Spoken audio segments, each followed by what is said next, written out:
안녕하세요 해밀 여러분, H채널의 한창훈입니다. 반갑습니다. 2019년 6월 16일 비트코인 및 암호화폐 일부를 시작하도록 하겠습니다. 먼저 댓글로 좋은 의견과 질문, 정보 공유해주신 분들에게 감사 말씀드리고, 오늘 순서는 비트코인 차트, 도미넌스, 그리고 시총 차트, 숏 차트 보고 Q&A를 보도록 할게요.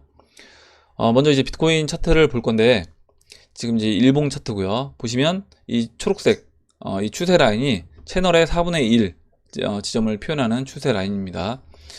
보시는 것처럼 일단 이 4분의 1 지점을 지금 현재 통과 중에 있어요. 통과 중에 있고, 제가 여기 이제 파란색으로 이 그린 이 수평선이 상승 채널, 지금 이 비트 스탬프 같은 경우는 아래 꼬리가 약간 왜곡이 돼 있어서, 왜곡은 아닌데 일단 그때 이제 만기 때문에 약간 더 다른 거래소보다 더 많이 빠져서 이걸 이제 제외한다라고 하면 이 상승 채널의 상단부가 지금 9,325달러입니다. 그래서 이제 이 9,325달러까지는 제가 이제 뭐 오늘 중이든 아니면 뭐 내일까지 해서 추가적으로 이제 상승을 해줄 것으로 이제 보이고 있고요. 9,325달러까지 올라가 준 이후에는 여기서 이제 조정을 좀 더 받을 겁니다. 눌림목을, 그러니까 이 4분의 1 지점을 통과하고 눌림목을 주는 거죠. 눌림목을 주고, 이때처럼요. 이때처럼 눌림목을 주고, 그 다음에 재차 다시 이 9,325달러를 넘어갈 것으로 이제 봅니다. 9,325달러를 넘어가게 되면 이번에 이제 목표치는 10,000달러, 그리고 그 다음 목표치가 이제 11,700달러가 돼요. 그래서 좀 이제 큰 그림에서 이제 보면요, 지난번에 그 사쿠라님이 의견 주셨던 부분하고 이제 한번 생각해 보시면 될 것 같은데, 일단 여기 보시면 이 4,200달러 통과했던 이 지점부터 본다라고 하면요, 엘리어트 파동으로 1파, 2파, 3파, 4파, 그럼 이제 5파가 만들어지는 거죠. 5파가 만들어지는 거고, 지금 마지막 5파가 11,700달러를 목표로 지금 진행 중에 있다 라고 이제 보시면 될 것 같고, 이 5파는 뭐 11,700달러까지 갈 수도 있고요, 아니면 그 이상도 갈 수 있는 겁니다. 중간에 만약에 뭐 숏 물량이 늘어난다라고 하면 더 그 이상도 이제 상승해 줄 수 있고요. 일단은 목표치는 11,700달러, 이때 이제 저항으로 작용됐던 11,700달러를 보면 될 것 같습니다. 이때가 언제냐면 2018년도 2월달, 2월 말 3월 초에요. 그래서 일단은 이 지점까지 이제 상승할 것이고, 그러면 주봉에서 이제 볼게요. 주봉에서 봤을 때 지금 이 4,200달러부터 올라오기 시작했던 4,200달러부터 올라오기 시작했던 이 파동이 크게 봤을 때 이제 1파가 되는 겁니다. 크게 봤을 때 1파, 그리고 이제 2파 조정을 받겠죠. 그림을 한번 그려보면 여기서 1파는 이제 11,700달러까지 상승을 해주고요. 그 다음에 조정은 뭐 4분의 1 지점까지 빠지든 아니면 20주평선까지 눌러주고, 그 다음에 다시 3파가 채널 뭐 중심까지 간다라고 하면 3파 가고, 그 다음 4파, 다음에 이제 5파가 뭐 채널 4분의 3 정도 지점까지, 또는 뭐 그 이상도 갈 수 있는 겁니다. 그때 이제 상황에 따라서. 그리고 이제 여기서 마무리하고 이제 다시 N자 하락으로 이렇게 진행이 될 거라고 이제 보는데, 일단 이런 그림으로 갈 수 있다라고 보고 있고, 여기서 뭐 이 추세 라인은 뭐 3파가 좀 더 길어질 수도 있고요, 마지막 5파도 좀 더 이제 길어질 수 있는 겁니다. 그리고 이 조정도, 중간중간에 있는 조정도 뭐 더 조정이 나와서 20주평선까지 눌러줄 수도 있고, 20주평선이 아니라 20주평선 눌러주기 전에 조정이 마무리 될 수도 있는 거예요. 일단 이제 그렇게 보시면 되고, 일단 제가 어제 이제 질문해 주셨던 부분을 한번 생각해 보시면 될 것 같아요. 언제 내가 그러면 일정 부분 매도를 해줄 것인가 라고 했을 때, 일단 이 큰 엘리엇 파동에서 1파가 이제 마무리가 될 때, 1파가 마무리가 되면서 만약에 거기에 더해서 비트코인 도미넌스 차트까지도 채널 하단부까지 내려왔다, 거기에 시총 차트도 어느 정도 채널 뭐 중심까지, 지금 채널 중심선 있는 위치까지 올라왔다거나, 아니면 숏 물량이 우하향하는 채널의 상단부까지 왔다라고 했을 때, 그때는 이제 그 우리가 갖고 있던 알트코인들 물량을 일정 부분 주자는 얘기예요. 줄여주고, 일단 이렇게 줄여준다고 하더라도 지금 이렇게 큰 파동에서 지금 이제 1파 중에 있는 겁니다. 그래서 여기서 기본적으로 제가 이제 항상 말씀드리지만 최소 내가 물량을 정리를 해도 비트코인 50%는 가져가야 된다라는 거예요.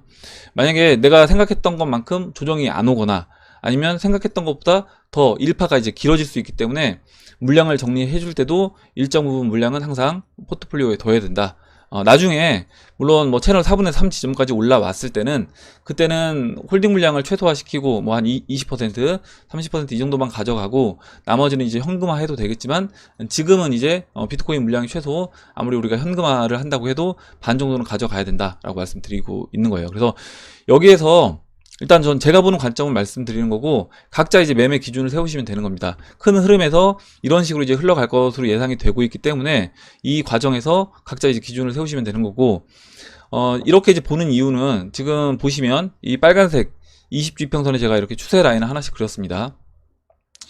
이 추세 라인이 이 각도가 지금 2015년도 연말 각도를 보시면 이때는 20주평선이 이렇게 완만하게 올라오는데 지금 이 각도는 2017년도 3월달, 4월달 이때 각도와 이제 거의 비슷하다는 거예요. 그러면 지금 이 자리를 2015년도 하반기로 이제 보기보다는 2017년도 상반기 때로 이제 보는 게 맞다라고 보고 있고 그래서 어떻게 보면 이제 1-1 시나리오로 진행이 된다라고 말씀드리는 겁니다. 이렇게 이제 보시고 일단 이 안에서 제가 이렇게 크게 이런 식으로 이제 진행이 될 거다라고 말씀드렸잖아요. 그럼 여기에서 여러분들이 각자 이제 매매 기준을 어느 정도 세우셔서 매매를 하시면 되는 거고 이렇게 상승이 한 사이클이 마무리가 되고 다음에 이제 하락이 나올 때도 이 하락 또한 만약에 이 채널 상단까지 상승이 됐다라고 하면 하락이 뭐 채널 중심에서 끝날 수도 있는 거고요. 만약에 4분의 3 지점까지 올라오고 상승이 마무리 됐다라고 하면 그때는 하락이 뭐 4분의 1 지점까지도 내려올 수 있는 겁니다. 그래서 이것도 이제 그때 상황에 맞게 좀 달라질 수 있다라고 보시면 되고 말씀드렸지만 뭐 페드에서 이번에 만약에 어떤 경제 위기 상황이 와서 페드에서 어떤 정책을 펴느냐 어떤 정책을 어느 시기에 펴느냐에 따라서 이 조정의 폭도 달라질 거다라고 이제 보시면 되는 겁니다. 이렇게 말씀드리고 다음으로 이제 시총 차트 볼게요. 일단 시총 차트는 지금 현재 이제 2,680억 달러까지 이제 올라와 있는 상태고요. 보시면 지난 이제 직전 고점 일봉에서 보면요. 직전 고점이 2,800억 달러입니다. 그래서 아직까지 2,800억 달러를 넘지 못했는데 일단 이번에 이제 상승을 하게 되면 직전 고점 당연히 이제 넘어가 줄 것으로 이제 보고 채널 4분의 1 지점 3,500달러도 저는 이제 넘어가 줄 것으로 봅니다. 그래서 이번 이 시총 차트의 목표는 얼마가 될 것이냐라고 하면 시총 차트 또한 아까 이제 봤던 2018년도 비트코인에서 2018년도 2월 말 3월 이때 정도 위치까지는 올라올 수 있다라고 보는 거죠. 그러면 지금 이때 고점은 4,400억 달러고요. 이때 2월달 3월 말 고점은 4,800억 달러입니다. 그래서 4,800억 달러.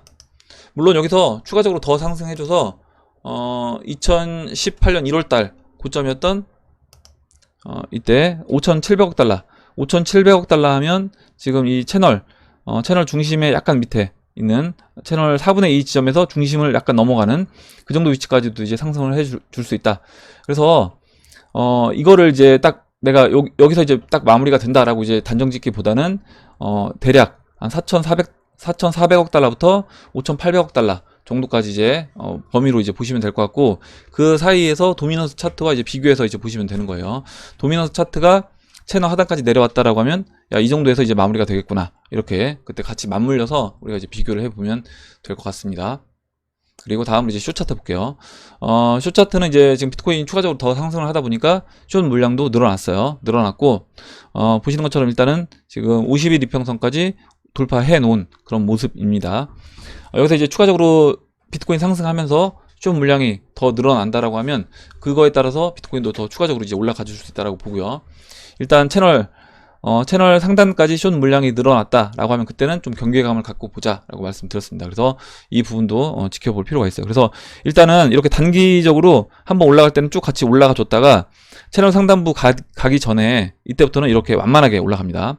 완만하게 올라가면서 이렇게 되기 때문에 그럼 지금도 일단은 비트코인 올라갈 때 상승해줄 때 이런 식으로 숏 물량이 단기적으로는 급격하게 늘어났다가 그 이후에 피크 치기 전에 이때는 이런 식으로 완만하게 이렇게 숏 물량도 단기간에 급락은 안 나고요. 이런 식으로 이렇게 채널 상단부까지 이런 식으로 진행이 될 수 있기 때문에 이때는 이제 좀 조심을 하면서 경계감을 갖고 이제 보면 될 것 같아요. 이렇게 이제 보고 다음으로 도미넌스 차트를 볼게요. 도미넌스 차트는 일단 지금 다시 50일 이평선 위에 올라와 있습니다. 50일 이평선 위에 올라와 있고 다시 이렇게 상승해주는 모습을 보이고 있는데 제가 이제 어제도 말씀드렸지만 2017년 연초에 그때 모습을 본다라고 하면 이렇게 20주와 50주 이평선 위에서 21, 50일 이 이평선 위에서 엎치락 뒤치락 하면서 왔다 갔다 하는 그런 모습을 이제 보여줄 수 있다는 거죠. 그러다가 이제 급락이 나왔잖아요. 2017년 초에. 그래서 지금은 어찌됐든 저는 이제 비트코인은 홀딩 물량만 두고 나머지는 이제 알트코인 이렇게 이제 보고 있습니다. 여기서 이제 뭐 추가적으로 더 올라갈 수 있는데 이 추가적으로 비트코인 도미넌스가 올라가는 것 때문에 비트코인의 지금 비중을 알트를 정리해서 비트코인으로 가는 거는 이거는 좀 저는 비추인데 일단은 뭐 이거는 각자 개인 선택이기 때문에 이렇게 이제 보신다라고 하면 그렇게 또 봐도 되는 거예요. 일단 저는 비트코인 도미넌스는 올라갈 폭보다는 빠질 폭이 훨씬 많다 이렇게 봅니다. 왜냐면 이거 도미넌스 차트 설명드릴 때 항상 이제 또 반대로 보시는 분들이 계셔서 다시 한번 이제 말씀드렸어요. 그리고 이제 그러면 Q&A로 들어가서 Q&A를 보도록 하겠습니다.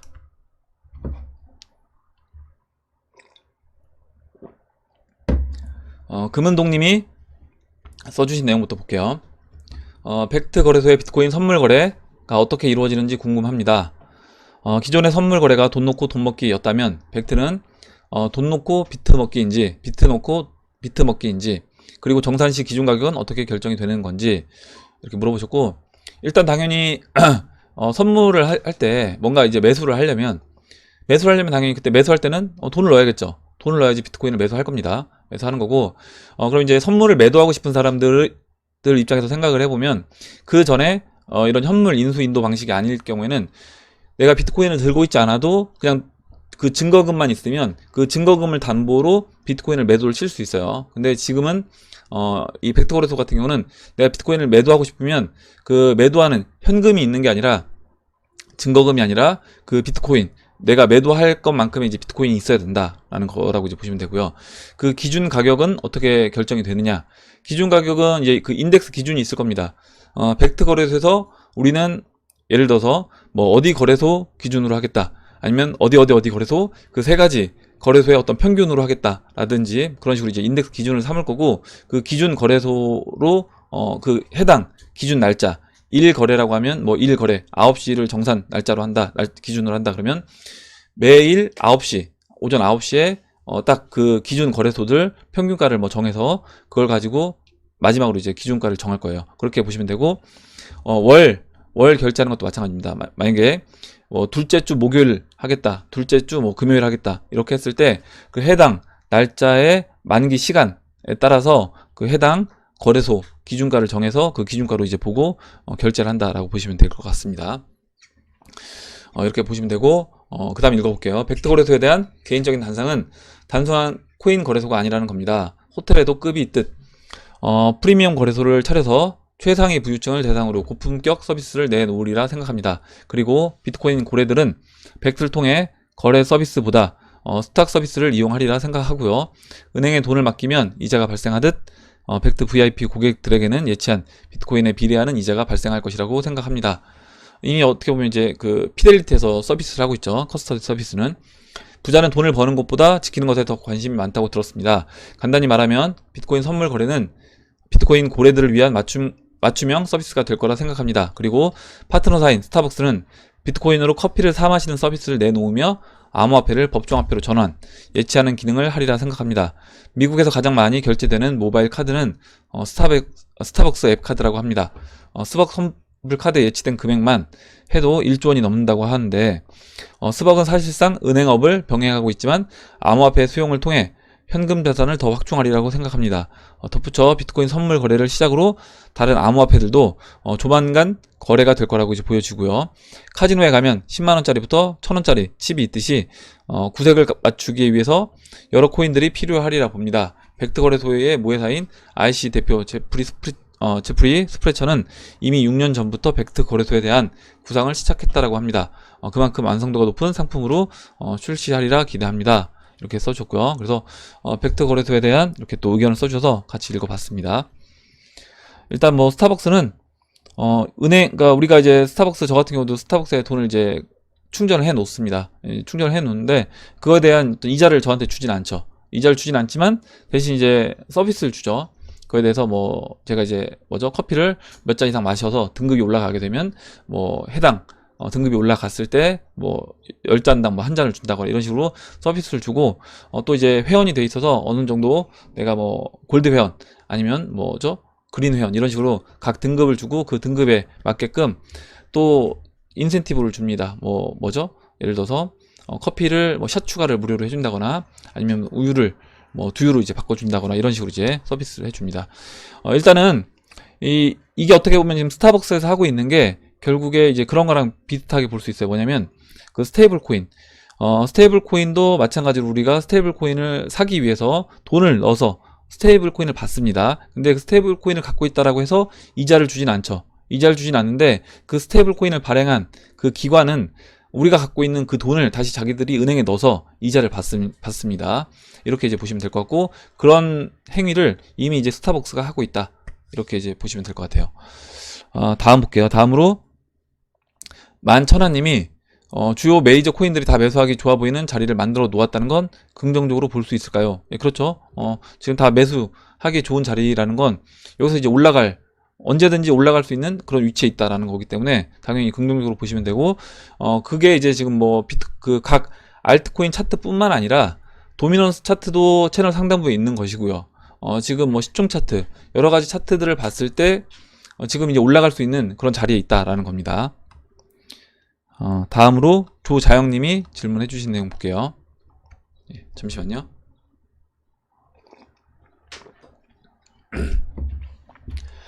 현금 비율 30% 가지고 있는데 자금 좀 들어가야 하는지 잘 몰라서 여쭤봅니다. 코인은 70% 가지고 있습니다. 이렇게 얘기해 줬고, 뭐 다음 질문이 저는 이제 비트 들어가고 싶습니다. 조언 꼭 주세요. 이렇게 써주셨는데, 일단 제가 일단 이 조자영님 이 말씀만 딱 들어서는 제가 이제 어떤 지금 상황인지 알 수 없고요.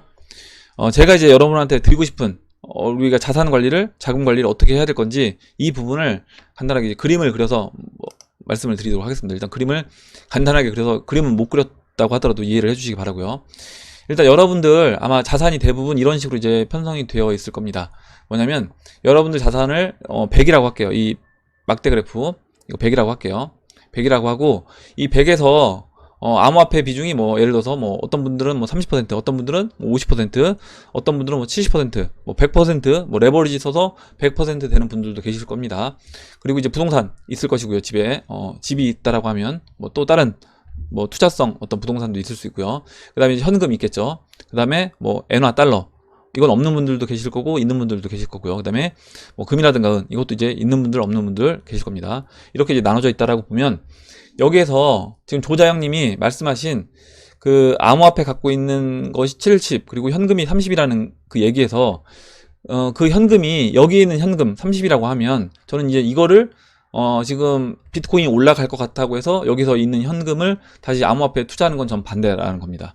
무슨 얘기냐면, 제가 항상 우리가 투자를 할 때 여유 현금이 있어야 되는 거예요. 여유 현금이 있어야 되고, 왜 그러냐면 제가 이제 우리가 이제 생활을 해야 되잖아요. 그리고 생활을 할 때 언제 어떤 일이, 돌발 변수가 이제 일어날지 모르는 겁니다. 갑자기 목돈이 들어갈 수 있는 상황이 언제든지 이제 벌어질 수 있는 거예요. 그러면 여유 현금이 있어야 되는 건데, 만약에 이 현금을 이 30이라는 현금을 여기서 빼서 암호화폐 투자하겠다, 이거는 이제 반대라는 거죠. 지금 이 상황에서 이렇게 하는 건 반대고, 지금 이제 만약에 이 암호화폐를 원래 이게 만약에 뭐 50이라고 할게요. 이게 이제 50%인데 이 50을 이렇게 땡겨서 100으로 보자고요. 이걸 이제 100으로 보자고요. 이렇게 100으로 놓고 봤을 때, 만약에 지금 조자영님이 지금 조자영님한테 제가 드리는 얘기가 아니라 여러분들 다 이제 모두한테 드리는 말씀인 겁니다. 이 암호화폐하고 이제 암호화폐 100을 놓고 봤을 때, 이 50을요 땡겨서 봤을 때, 만약에 지금 갖고 계신 이 현금 30%가 암호화폐에서 일정 부분 매도가 돼서 만들어진 현금이라고 하면, 여기서 이제 현금이 30%가 이제 매도가 돼서, 뭐 비트코인이 매도가 됐든 갖고 있던 알트코인이 매도가 돼서 현금이 만들어졌어요. 만들어진 다음에 지금 추가적으로 더 상승을 했죠. 물론 상승한 것도 있고 빠진 것도 있습니다. 고점 대비해서. 근데 이제 비트코인 같은 경우는 거의 이제 다시 전고점까지 왔습니다. 그러면 만약에 지금 조자영님 그리고 다른 분들도 마찬가지고, 내가 6,000달러, 7,000달러에서 비트코인을 매도를 했어요. 매도한 상태에서, 아니면 알트코인들이 매도가 된 상태에서 지금 그 매도한 거 가지고 다시 여기서 이 매도된 30을 가지고 비트코인을 사고 싶다, 이거는 저는 이것도 반대라는 겁니다. 왜 그러냐면 제가 이제 말씀드렸잖아요. 뭐냐면 내가 지금 추가적으로 매도를 한 다음에 암호화폐가 올라가는데 올라가서 쫓아가서 다시 개수를 줄여가면서 매수를 하려고 하면 그거는 굳이 매도할 필요가 없다라는 겁니다. 그런 계획이라고 하면 그러면 처음부터 매도를 하지 말았어야 되는 거고요. 그러면 당연히 지금 이 현금이 만약에 내가 여기서 비트코인을 예를 들어서요 7,000달러에서 매도를 했다라고 하면 이 갖고 있는 현금은 비트코인이 7,000달러에서 더 빠졌을 때 매수를 해야 되는 겁니다. 예를 들어서 뭐 5,800달러, 6,000달러까지 내려왔을 때 매수를 해야 되는 거지, 이거를 쫓아가서 매수할 것 같으면 처음부터 매도 자체가 잘못됐다라는 거고요. 그래서 일단 지금 뭐 조자영님이 이렇게 했다라는 건 아닌 겁니다. 왜냐면 조자영님 상황을 제가 모르기 때문에 아마 이렇게 분명히 하고 계신 분들이 있을 것 같아서 그런 분들 말씀을 드리는 거예요. 여러분들도 내가 지금 어떻게 관리를 하고 있는지 한번 생각을 해보시면 될 것 같고, 그럼 당연히 지금 저 같은 경우는 뭐냐면 지금 제가 만약에 암호화폐가 한 30%, 40% 정도 되는데 제 전체 자산에서 30, 40% 되는 이 암호화폐가 이제 100이라고 했을 때 저는 이 100을 그대로 다 암호화폐로 들고 있는 겁니다. 현금 하나도 없이. 그래서 지금 저는 제가 갖고 있는 뭐 부동산, 그리고 원래 이제 여유 현금, 그리고 엔화, 달러 빼고 이제 은화 빼고요. 이걸 다 빼고 갖고 있던 암호화폐를 100으로 봤을 때 그 암호화폐 이 100은 그대로 저는 이제 100% 그대로 암호화폐로 지금 들고 있는 거다라고 보시면 되고, 제가 이제까지 뭐 비트코인 매도했다라고 말씀드린 건 비트코인을 매도해서 리플을 매수하는 거예요. 그래서 전체 100을 그대로 암호화폐로 끌고 가고 있는 겁니다. 이렇게 이제 보시면 되고, 만약에 이제 중간에 이번에 제가 아까 이제 말씀드렸던 그 큰 엘리엇 파동에서 이제 1파가 마무리되는 뭐 11,700달러 정도까지 올라왔다라고 했을 때, 그때 갖고 있던 그 알트코인들을 매도해서 정리를 하게 되면 그 정리한 거는 일정 부분은 비트코인, 그리고 일정 부분은 이제 현금화 한다라고 했잖아요. 그래서 일정 부분 비트코인 한 거는 전체 이제 이 현금화한 그 암호화폐 이 100을 끌고 갔잖아요. 이 100이 뭐 늘어나서 비중은 그대로 100이겠지만 만약에 이 100을 그냥 100이라고 했을 때 뭐 100이 이제 300이 됐어요. 그럼 이 300에서 150 정도, 반 정도는 이게 이제 300이 됐다라고 할게요. 300이 늘어나서 300이 됐다라고 하면 이 300에서 이제 150은 비트코인으로 이제 바꾸는 거고요. 150 정도는 그러니까 최소 150을 비트코인으로 바꾸는 겁니다. 그리고 나머지 150 정도를 현금화 하겠다라는 거예요. 이렇게 하고, 그 다음에 만약에 여기서 추가적으로 그냥 올라가 버린다 라고 하면 그때는 어쩔 수 없는 거고요. 그냥 그 비트코인 150만 들고 가는 거겠죠. 그렇게 들고 가는 거고, 나머지 이제 150 이 현금은 내가 만약에 빠져서 그 매수 기회가 오면, 그러니까 그 큰 엘리엇 파동에서 1파, 2파 조정이 오면 그 2파 조정이 왔을 때 매수를 하겠다라는 겁니다. 분할로 매수를 한다. 이렇게 이제 보시면 될 것 같아요. 이렇게 보고, 이거는 이제 제 계획인 거고, 이 1파 상승에서 2파 조정이 있는데, 나는 2파 조정 이거는 그냥 다 들고 가겠다, 암호화폐를. 이렇게 또 하셔도 되는 겁니다. 그래서 적어도 나는 3파까지는 그대로 홀딩해서 가져가겠다라고 하면 그대로 또 홀딩해서 가져가셔도 되는 거예요. 이건 어디까지나 이제 저는 이렇게 하겠다라고 말씀드리는 거고, 여기서 이제 여러분들이 각자 이제 매매 계획을 세우셔서 매매를 하시면 되는 겁니다. 예, 잠시만요. 다음으로, 그리고 지금 조자영님 뭐 질문을 해주셔서 얘기하긴 했지만, 지금 조자영님 질문 사항이 정확하게 조자영님이 어떤 상황인지 모르기 때문에 제가 이제 이야기 드린 거는 한 가지 이제 샘플을 만들어서 얘기 드린 거고요. 그거에 맞게끔 여러분들이 이제 생각을 해보시면 될 것 같아요. 다음으로 이제 막걸리 17년사님이 써주신 내용을 볼게요. 홍콩 정부 범죄자 인도 조항 잠정 중단했다. 시위대 완전 철회하라 이렇게 얘기를 했는데, 이건 공산당 특유의 이보 전진을 위한 일부 후퇴다. 그래서 긴장의 끈을 풀지 말고 끝까지 그 홍콩 정부가 철회 공표를 할 때까지 시위를 해야 된다라는 이야기이신 거고, 일단 제가 봐도 홍콩 정부에서 일단 한 발 물러나는 것처럼 보였지만 잠정 중단했다라고 했기 때문에 이 또 시위가 사그러들면 분명히 어느 그 빈틈을 타서 저는 이거를 진행할 거라고 봅니다. 아예 그 홍콩 정부 지금 그 여당 인사들 딱 물갈이 해야 될 것 같아요. 제가 봤을 땐. 다음 보도록 하겠습니다. 다음으로 마추피추님이 써주신 내용 볼게요. 홍콩 시위에 임을 위한 행진곡이 울려 퍼졌습니다. 정말 가슴 뭉클합니다. 앞으로 대만, 마카오, 티벳, 신장 등에 울려 퍼질 겁니다. 홍콩 국민 여러분, 중국 정부에 굴복하지 말고 꼭 승리하시길, 이렇게 얘기를 해주셨고, 이렇게 홍콩 사람들이 그 홍콩에서 이렇게 노래를, 임을 위한 행진곡을 이제 부르는 걸 저도 이제 봤어요. 그래서 이 영상을 링크를 해주셔서 저도 봤는데 일단은 저도 이제 마음이 좀 찡하더라고요. 그래서 한번 이제 관심 있으신 분들은 이제 보시기 바랍니다. 다음 보도록 할게요. 다음으로 제2국대엄마님이 써주신 내용 볼게요. 제2국대엄마님이 어제 1등을 하셨고 헐 이거 실화입니까? 저 진짜 깜짝 놀랐어요. 안 쓰려다가 막바지 안 되겠다 싶어서 간단히 쓴 건데 1등이라니. 읽어주시고 뽑아주신 해밀리 식구분들 감사합니다. 주말 잘 지내시고 축구 응원 화이팅입니다. 저희 딸이 운동선수라서 국대 엄마입니다. 딸 운동복 원 없이 사주려다 지금은 가격부터 보고 사주는 흑우가 됐다. 그래도 희망을 갖고 열심히 삽니다. 이렇게 얘기해 주셨고요. 그래서 여러분들이 뭐 하늘아빠님부터 막걸리 17년사님 그리고 사무엘님, 아웃사이더님 이렇게 다 이렇게 코인참수님, 박필부님 이렇게 또 응원 메시지를 보내주셨습니다. 이제 읽어봤고요. 1등을 하셔서 읽어봤어요. 다음으로 이제 알바트로스님이 어제 그 테더와 USDT 마켓캡이 추가하는 거 알려주셔서 봤습니다. 감사드리고 베티 써님도 그려주셔서 감사드리고요. 다음으로 오병기님이 써주신 내용 볼게요.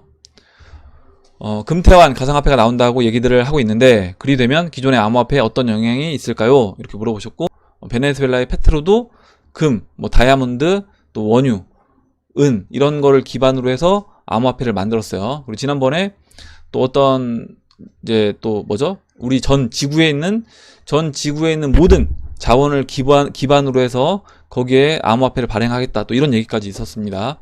그래서 이제 그때 그 부분에 대해서 제가 이제 한번 쭉 말씀을 드렸는데 일단 제가 보는 관점은 과연 만약에 누군가 금을 가지고 이런 내가 금을 보증을 해서 금을 담보로 암호화폐를 발행하겠다라고 했을 때 그 담보하는 금은 믿겠지만 그 금을 담보해서 암호화폐를 발행한 그 기관을 믿을 수 있냐는 거예요.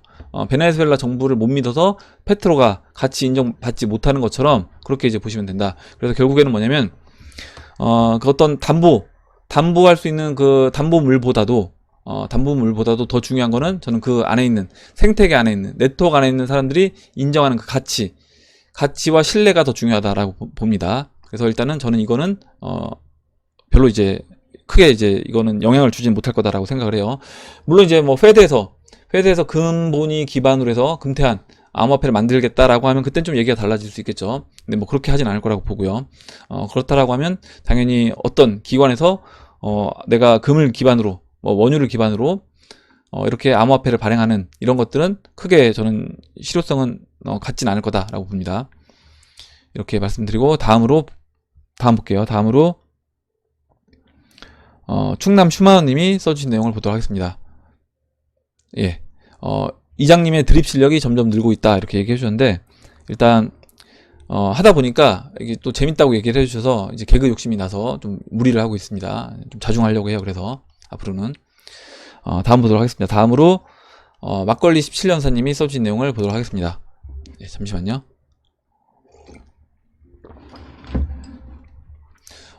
읽어보겠습니다.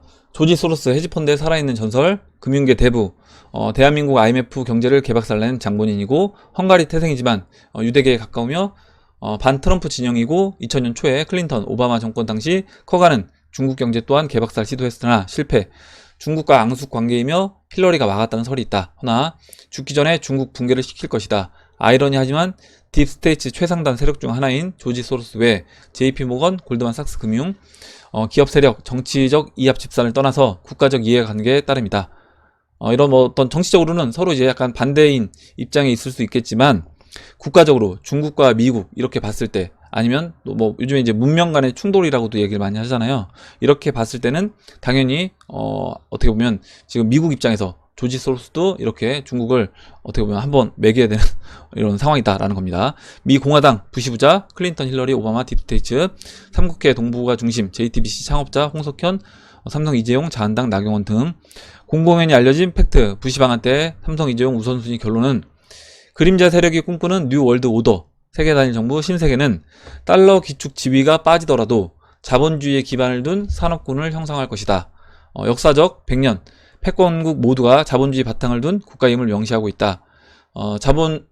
지금 중국의 붕괴 시나리오는 차곡차곡 진행형이다. 이렇게 얘기해 주셨는데 이거는 한번 여러분들도 생각을 해보시면 될 것 같아요. 어떤 분들은 뭐 이렇게 얘기하는 분들이 있습니다. 금융 세력이 중국 뒤에서 중국을 밀어줘서 중국이 패권을 가져갈 수 있지 않겠냐, 이렇게 볼 수 있는데, 한번 생각을 해보시면 될 것 같아요. 만약에 여러분들이 금융 세력인데, 여러분들이 금융 세력이고 돈이 충분히 많고 이렇게 뭐 세계 금리를 좌지우지할 수 있는, 달러의 금리를 좌지우지할 수 있는 이런 어떤 권한을 갖고 있는 사람입니다.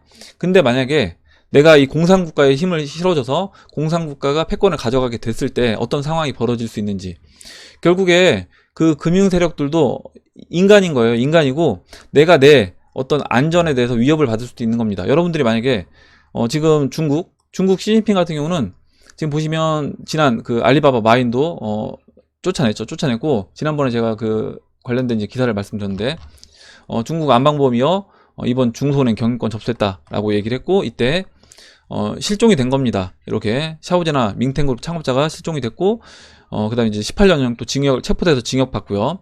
안방범 창업자도. 그래서 또 이분들 말고도 많은 재벌들이 체포가 되거나 실종이 됐어요. 중국에서.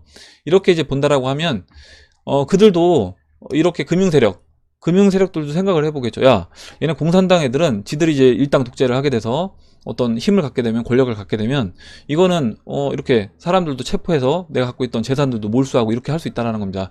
그러면 당연히 금융세력 입장에서도 자신들의 어떤 안전에 위협을 가하지 않는 그런 어떤 문명, 그게 자본주의인 거죠. 자본주의에 힘을 실어줄 수밖에 없다는 겁니다. 그러면 당연히 문명 간의 충돌로 봤을 때 공산당 그리고 자본주의, 어디에 힘을 실어줄 거냐 보면, 내가 이제 금융세력이라고 해도 공산당에 힘을 실어주기, 뭐 푸틴이라든가 시진핑에 힘을 실어주기는 리스크가 크다는 거죠.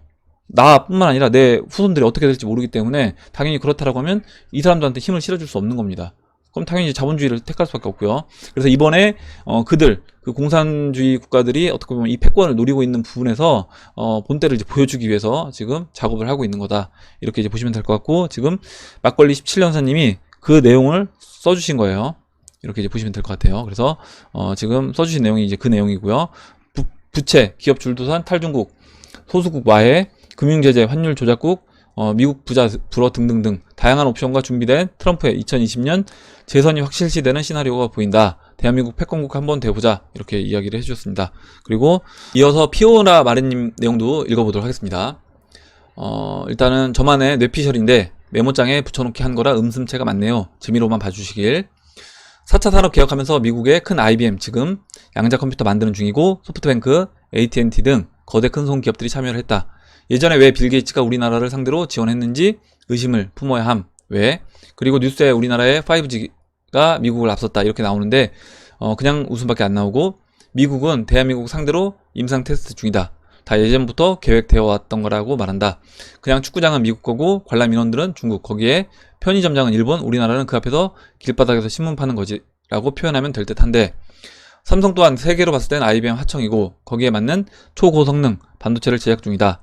양자 컴퓨터에 들어가는 중국은 양산화를 위한 것이고 전 세계적인 인원으로 다 제공해야 관리가 되니 그 많은 물량을 중국에서 찍는다는 것이심.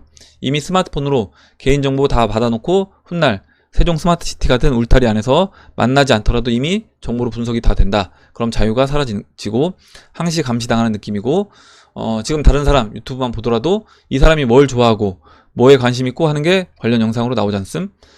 스마트폰 장착, 그리고 5G, 화폐 통일, 인공지능으로 전 세계가 사람 관리가 다 된다. 세계 정복. 물론 저 사이에 수많은 플랜이 있겠지만 내가 아는 정보 안에서만 모든 건 계획대로 진행이라는 것만 알아둬야 한다. 결코 우리를 위한 건 아무것도 없다, 이렇게 얘기를 해줬고요. XRP2030님이 써주신 내용까지 같이 보면요, 화웨이 이렇게 5G 특허권 개수입니다. 특허 중에서 핵심 기술이 있겠죠. 그것을 가지고 중국은 로얄티를 받으려고 하는 것 같네요, 이렇게 써주셨는데요. 이렇게 쭉 순위를 써주셨습니다. 화웨이가 1970개 중국, 노키아, LG, 에릭슨 이렇게 쭉 써주셨는데요. 11위까지.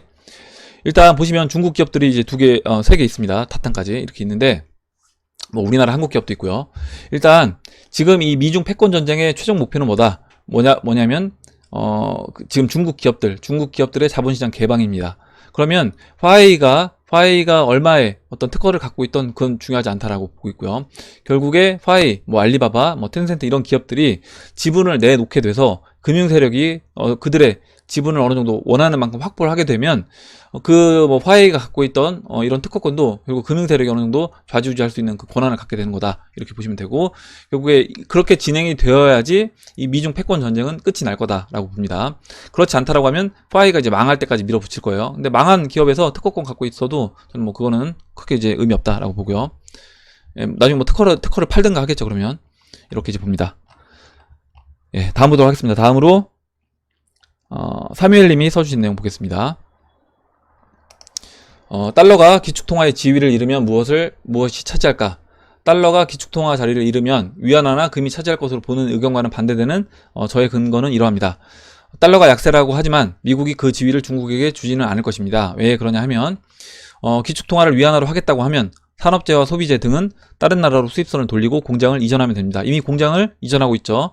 베트남과 이제 인도로 이전하고 미국 본토로 이전을 하고 있습니다. 당연히 이제 미국 관세를 매기기 때문에 중국의 기업들이 중국 안에서 생산을 할 수가 없는 거예요, 지금. 그리고 중국의 구매력은 미국보다 훨씬 적습니다. 가장 중요한 것은 대체 불가능한 식량과 에너지입니다. 부동산이 대체 불가능하듯이 식량과 에너지를 미국이 정한 달러 이후에 기축통화로만, 만약에 그 기축통화 XRP로 원유 그리고 뭐 식량 이거 결제해라 이렇게 하면 XRP가 기축통화 되는 겁니다. 결제를 받으면 아주 단순하다. 만약 여러분이 미국 입장이라면 중국이 자신의 통화로 식량과 에너지를 팔려고 하면 그 위안화를 받겠는지요?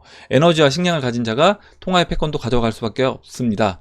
대체 불가능한 자원을 가지고 있고 미국의 의도대로 기축통화는 될 수밖에 없는 것입니다. 그래서 어떻게 보면 우리가 그 미국이 금융 세력이 많이 갖고 있을 것으로 이제 판단이 되는 리플과 스텔라 루멘, 또 뭐 이더리움이라든가 아니면 비트코인도 저는 이제 미국이 많이 갖고 있을 거라고 보는데, 이건 이제 의견이 약간 달라지기 때문에 이렇게 본다라고 하면 그런 코인들, 그런 암호화폐가 기축통화의 자리를 차지할 수 있는 확률이 높다, 이렇게 이제 보시면 될 것 같아요.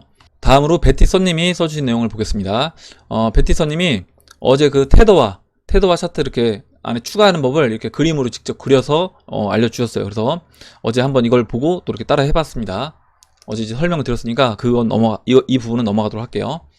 예, 감사드리고 다음 보도록 하겠습니다. 다음으로 코인 참수님이 써주신 내용 볼게요.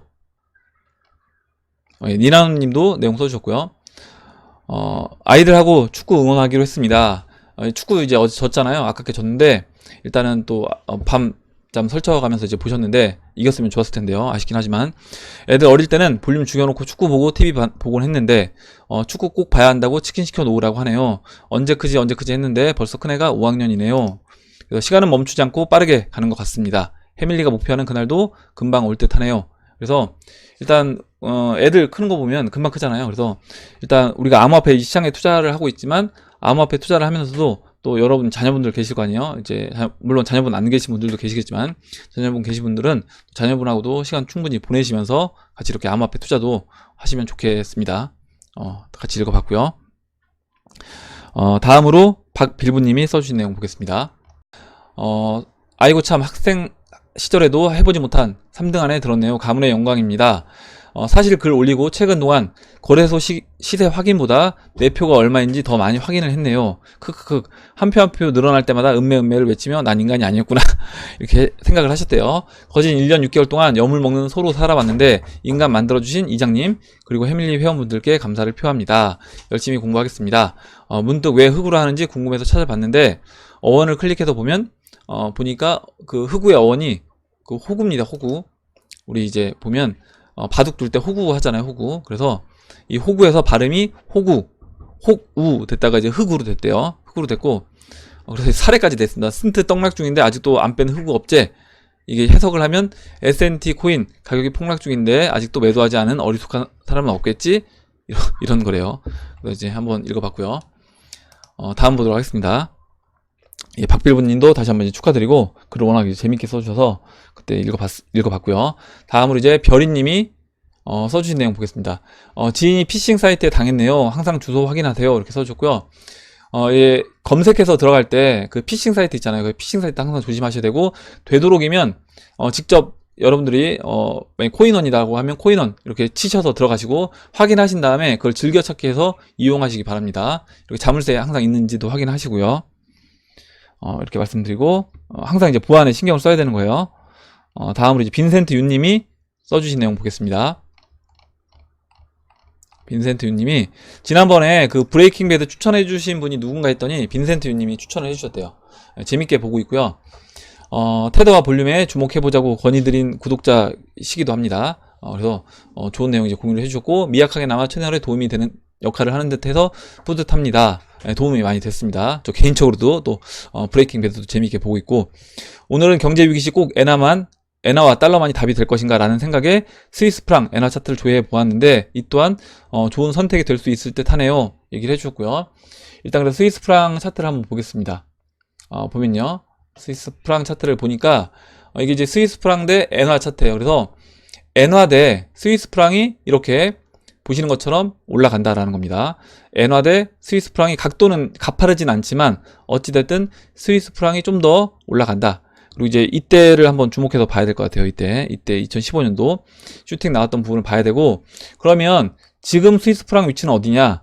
일단 채널에 우상향하고 있긴 하지만 채널에 이제 상단부이기 때문에 여기서 이제 스위스 프랑 투자하는 게 맞겠냐라고 하면 약간 이 부분은 애매한 거예요. 뭐냐면 스위스 프랑 대 엔화를 비교했을 때 우상향하긴 하지만 우상향하는 이 그래프 안에서 상단부 근처에 있기 때문에 여기서 이제 내려온다라고 하면 스위스 프랑보다는 엔화가 더 강세로 갈 수도 있는 겁니다. 이런 식으로요. 이때처럼 강세로 갈 수 있기 때문에 일단은 스위스 프랑도 달러보다는 강세로 놓고 보고, 엔화보다도 강세이긴 한데 큰 그림에선 강세인데 지금 현재 위치에서는 엔화보다 약세로 스위스 프랑이 갈 수 있다. 이렇게 이제 보시면 될 것 같고, 그래서 이제 스위스 프랑, 엔화를 섞어서 해도 되겠지만 지금 위치에서는 그냥 저는 엔화가 낫지 않을까 이렇게 생각을 합니다. 일단 좋은 내용 써주셨어요.